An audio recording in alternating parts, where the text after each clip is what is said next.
Hello everyone, good morning সবাইকে। দেখো আজকে তোমাদেরকে যাকে দেখানোর জন্য চলে এলাম, এটা হলো দেখো আমার বাড়ির আরও একটা প্ল্যান্ট। এই প্ল্যান্টটার নাম হলো ডিফেনবেকিয়া। তো এই প্ল্যান্টটার পাতাগুলো দেখো কি বিউটিফুল দেখতে না, কত বড় বড় দেখো পাতাগুলো, আর কি দারুণ দেখতে।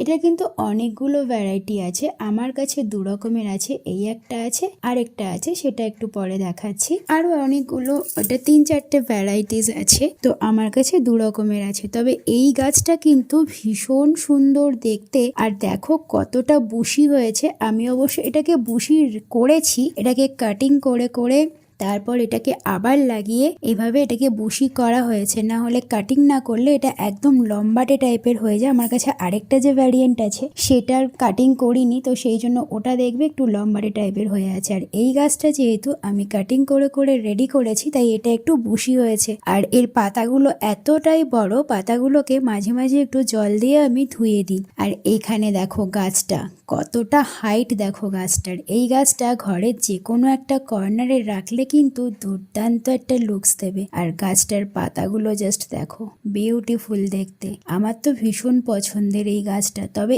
এই গাছটা কিন্তু যদি তুমি ইনডোর প্ল্যান্ট হিসেবে রাখো তাহলে ভীষণ ভালো এয়ার পিউরিফায়ারের কাজ করে, আর যদি আউটডোরে রাখো তাহলে দেখতে সুন্দর লাগবে। তবে আউটডোরে রাখো বলতে তোমাকে শেডের জায়গায় রাখতে হবে। রোদ্দুরে রাখলে এই গাছটা খুব তাড়াতাড়ি মরে যায়, রোদটাও নিতে পারে না একদম, ওকে একটু শেডের জায়গায় রাখতে হয়। আর ঘরে রাখলেও যেখান থেকে সানলাইট আসবে কিন্তু অন্ধকার নয় জায়গাটা, সেরকম জায়গায় রাখতে হবে। তবে এই গাছের পাতাগুলো একটু বিষাক্ত হয়। এই দেখো আরেকটা ভ্যারিয়েন্ট, এটা দেখো আমি যেহেতু এটা এখনো কাটিং করিনি, এটা খুব দেখো লম্বা টাইপের হয়ে গেছে, এটা ওই জন্য এখনো বুশি হয়নি। এটাকে আমি কাটিং করে এটাকে আবার লাগিয়ে দেবো পাশ থেকে, প্লাস যেই জায়গাটা ওর রুটসটা সেখান থেকে আবার নতুন করে গাছ বেরিয়ে যাবে। তো দুটো হয়ে যাবে আমার কাছে, প্লাস বুশিও হয়ে যাবে, যেমন ওটাকে করেছি। তো এই গাছের পাতাগুলো খুব বিষাক্ত হয়, আর এই গাছের পাতাগুলো থেকে শীতকালে, গরমকালে হয় না, শীতকালে বা বর্ষাকালেও, মানে একটু ঠান্ডা ঠান্ডা ওয়েদার হলেই গাছের পাতাগুলো থেকে জল পড়তে থাকে। তো যেই গাছের পাতাগুলো এরকম একটু বিষাক্ত হয় সেগুলো থেকে এরকম জল পড়ে। আর এই গাছের পাতাগুলোকে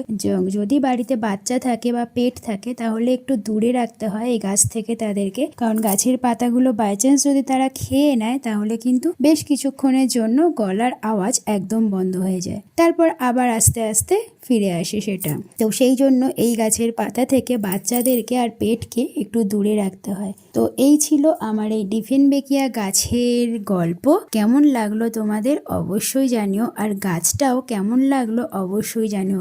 তবে গাছটা কিন্তু ভীষণ কম খাবার নেয়, ভীষণ কম জল লাগে, মানে ও লো মেনটেনেন্স ওয়ালা গাছ আর কি। ওকে বেশি যত্ন না করলেও চলে, শুধু যেহেতু পাতাগুলো একটু বড় বড় তাই মাঝে মাঝে পাতাগুলো একটু ধুয়ে দিতে হয়। আবার সুন্দর চকচক করে, দেখো কেমন সুন্দর চকচক করছে। তো এই ছিল এই গাছের গল্প। কেমন লাগলো তোমাদের অবশ্যই আমাকে কমেন্ট করে জানাবে। আর এরকম সুন্দর সুন্দর ভিডিও দেখতে হলে আমার পেজটাকে অবশ্যই ফলো করে রাখো, আর আমার চ্যানেলটাকে সাবস্ক্রাইব করে রাখো। তো আজকের মতো ভিডিওটা এখানেই শেষ করছি, ফিরে আসবো নেক্সট এপিসোডে। টাটা।